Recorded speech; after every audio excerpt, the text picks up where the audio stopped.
The first was that I had not been the kind of upstander that I want to be. I had not been the kind of colleague that I imagined myself to be.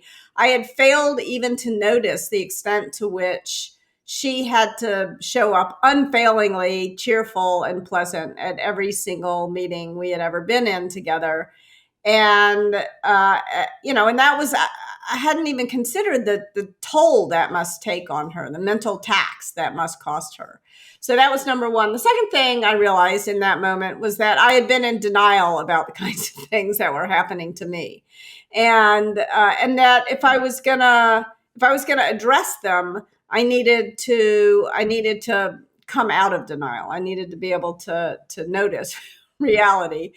And the third thing I realized was that, I think part of the reason I had been in denial is I never wanted to think of myself as a victim. We have such a strange response to being a victim in our society.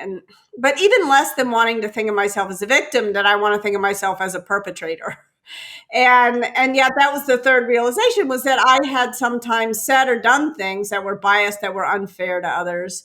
And I've been even deeper in denial about those moments. And then the fourth thing I realized was that as a leader, even though I often thought I was creating these wonderful bullshit free zones, these great work environments, I had failed to address bias, prejudice, and bullying adequately to create really great work environments. And so I think that was the moment when I realized I've got to sit down and write this book, Just Work, and to help others, and to help others no matter what their role is, because sometimes we're going to play all four of those roles. Sometimes we're the victim, sometimes we're the perpetrator.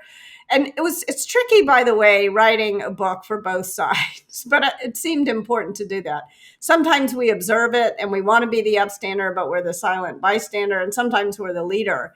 And I think a lot of leaders make mistakes. And I think in some ways it was safer for me to admit the mistakes I had made as a leader than it would be if I were a man, for example. So I felt like I was in a decent position to write this book.